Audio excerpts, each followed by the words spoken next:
The coaching session you're about to watch is part of a homework and game playthrough focused lesson that I just had with a student of mine named Travis. During our previous lesson that him and I had together last week, we had analyzed a daily game that he had played on chess.com. And in that particular game, we focused on opposite side castling. We talked about different attacking principles. We talked about focal points when we're attacking, and also not worrying too much about our opponent's threats, but instead looking to push our own attack forward as much as possible while kind of not reacting to their moves if we can do that. As you will see throughout this lesson, we're going to begin the lesson by reviewing the homework positions I had sent to him after that previous lesson, and then we're going to look at a game that Alexander Alekhine played in the past while emphasizing the various attacking principles that were demonstrated in that particular game. Now, as I have mentioned in a previous video, I'm not going to show the homework positions during the lesson, and during this lesson, we did focus on this quite a bit. So there will be a quick cut at one point during the lesson, mainly where it will jump from kind of me talking with Travis at the start and doing a little bit of a catch up and review. And then it'll jump forward once we pass the homework positions. And then mainly you'll get to see the second part of the lesson where we're going to be analyzing Alexander Alekhine's game. So without further ado, let's go ahead and get right into the coaching session, and I hope you enjoy. Okay, so just to recap real quick what we talked about during our previous lesson that we had together. We had previously analyzed one of your recent games that you had played, one of your rapid games that you had played, or sorry, one of your daily games that you had played. In that particular game, we were focusing quite a bit on this opposite side castling types of situation, trying to make sure that we're progressing with our own attack as much as we can, trying to not worry too much about our opponent's threats, keeping kind of the pressure up on them in as many situations as possible. So we had talked about that for a bit. Then we had also looked at a game that I had played where we were again focusing on opposite side castling, kind of playing on both sides of the board. Especially trying to, again, progress with our own attack and trying not to react to our opponent's attack too much. So that's what we had previously talked about during the last lesson.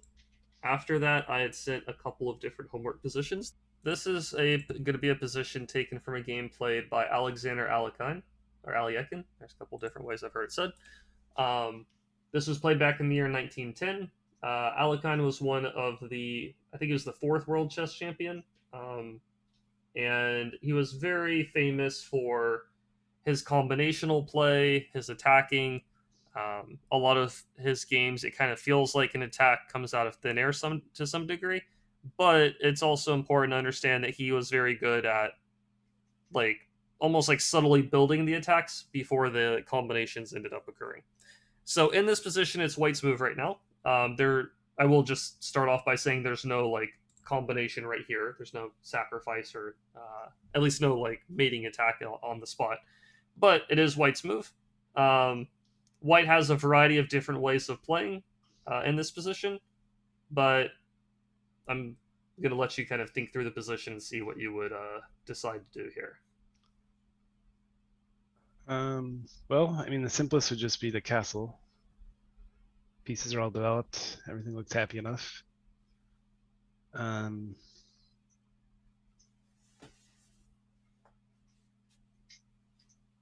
guess given the other topics, the super bold decision would be to castle long.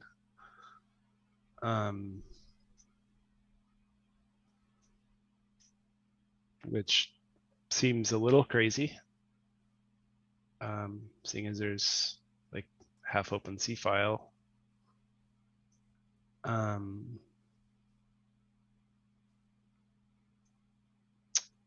Yeah, castling short here seems awfully tempting.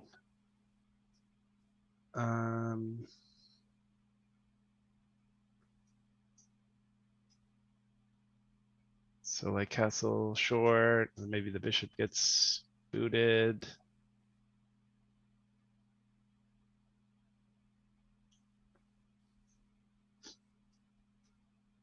Probably just retreat back to f4.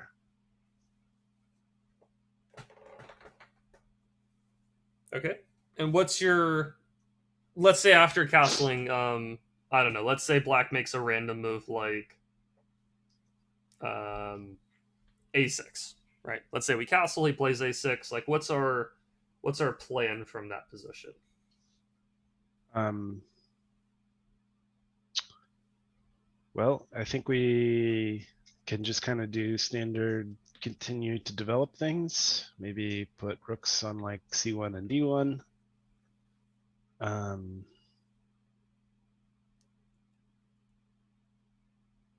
Guess it's not a very forceful plan.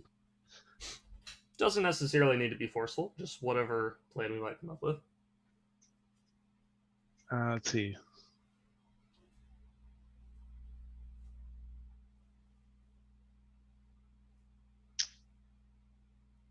And once we get the rooks there, maybe we can try and like exchange some pieces. Maybe it gives ourselves an open D file too.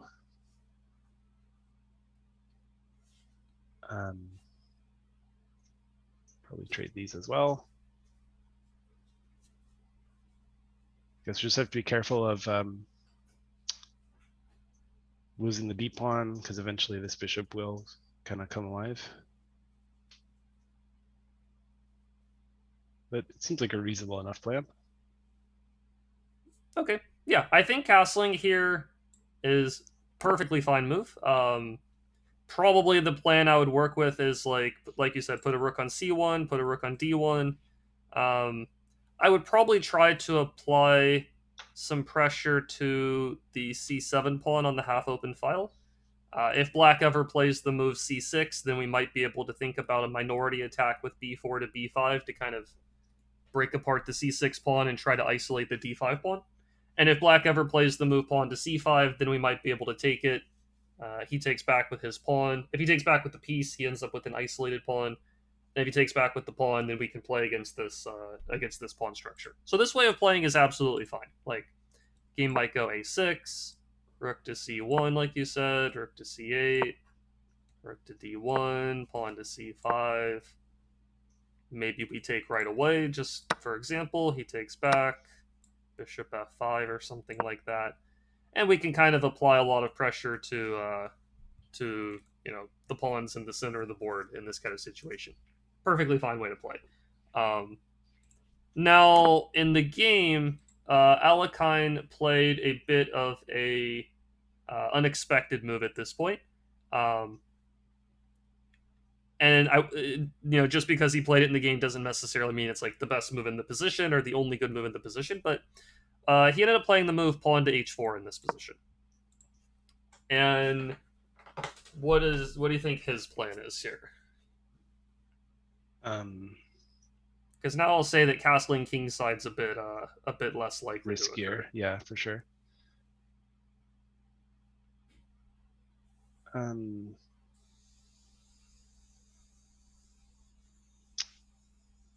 I guess he can start like marching pawns up the side of the board.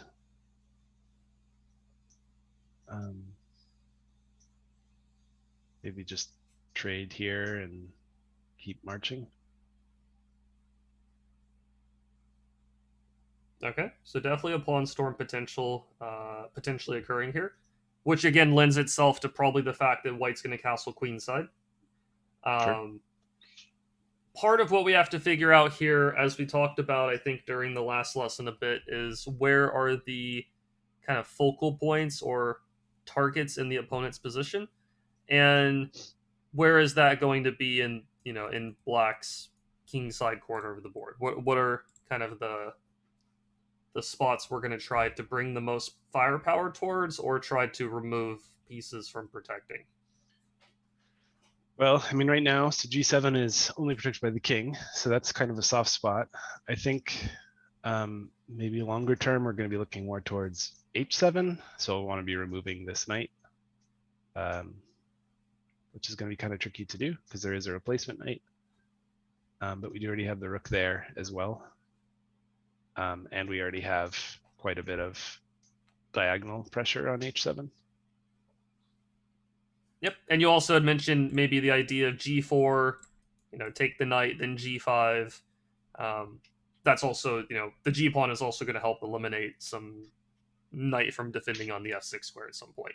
So Totally. yeah, it ends up that the h7 pawn is kind of the main focal point for the moment. It very well may change as the game goes on, but Alekhine starts off with the move h4, and we might wonder, well, if what does h4 have to do with h7? If he was going to go after h7, why not start with g4? If black takes, we can at least take it h7 or something like that. I think here. I think to some degree it may not make a ton of difference, but I do think here black might be able to play maybe g6. And it tends to be that g4 is just a lot more committal than h4 in a lot of situations. Like, Right.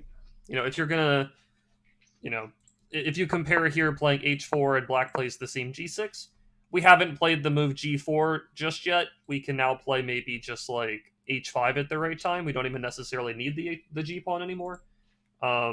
Whereas if we play g4 and black plays g6, then now we do have to be concerned about the pawn, and probably we could even still get away with something like this, and then play for like h5 at the right time. But it is a little more committal, and involves a little bit more risk for white.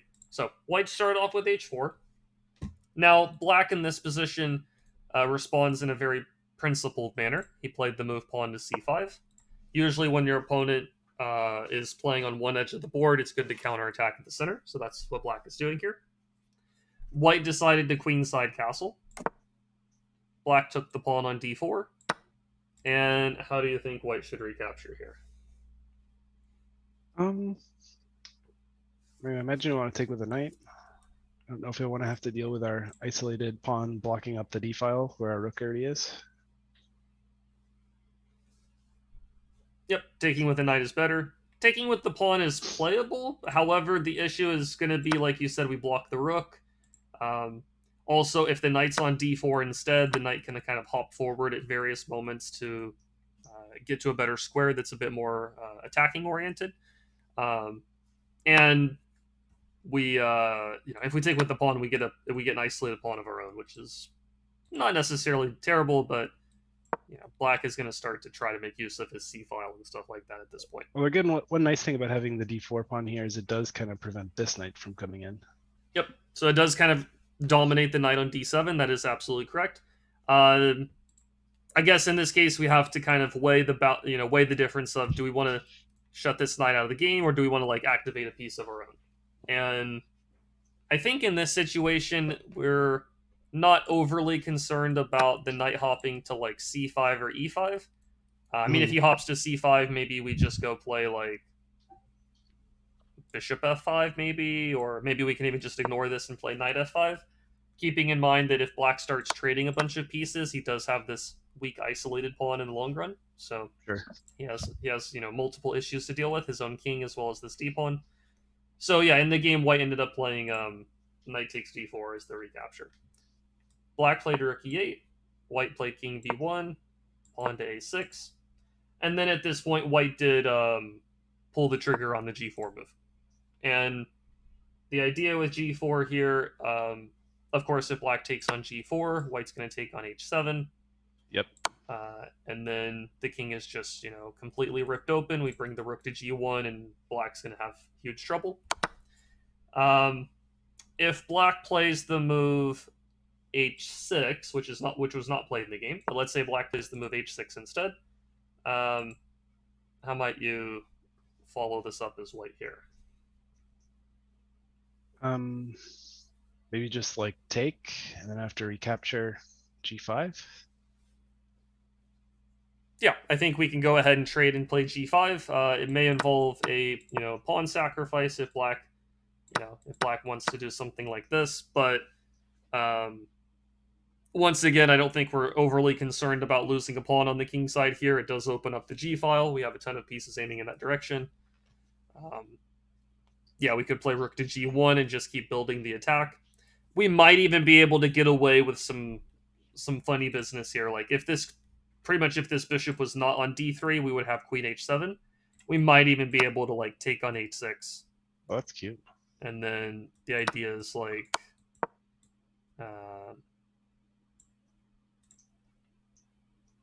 Here we don't necessarily want to check because the king's going to run away, kind of like some of those homework positions. I think So we here kind of knight block it off. yeah, knight f5 is a really nice move. Shut out the escape square, and then queen h8 mate, or queen takes g7 mate is he can't stop both of those, and white wins right on the spot. So, in the game, black ended up playing the move b5, under the thinking, probably the correct thinking that, like, you know, the best defense is a good offense at this point. White did take the knight, played the move g5. Black played knight e4. Take,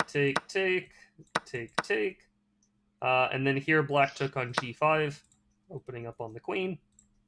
The position kind of, I wouldn't say fizzles out into an endgame, but the position does turn into an endgame very quickly that white does have an advantage with. White plays the move, sorry, not that.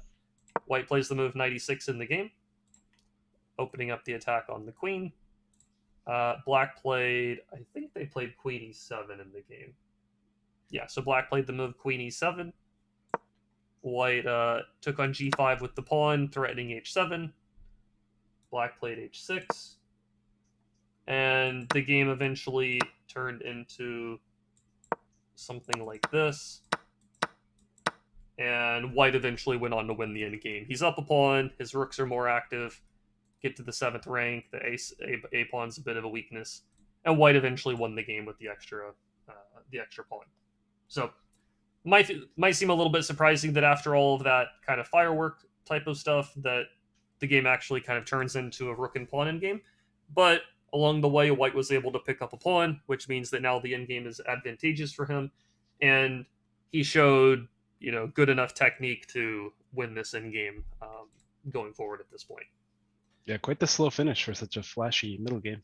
Yeah, no, I agree with that. When I first saw this game, I expected it to be over in, like, you know, 25 moves, and the game went 46 moves, and, you know, went all the way to a king and I think it went all the way to a king and pawn game at the very end.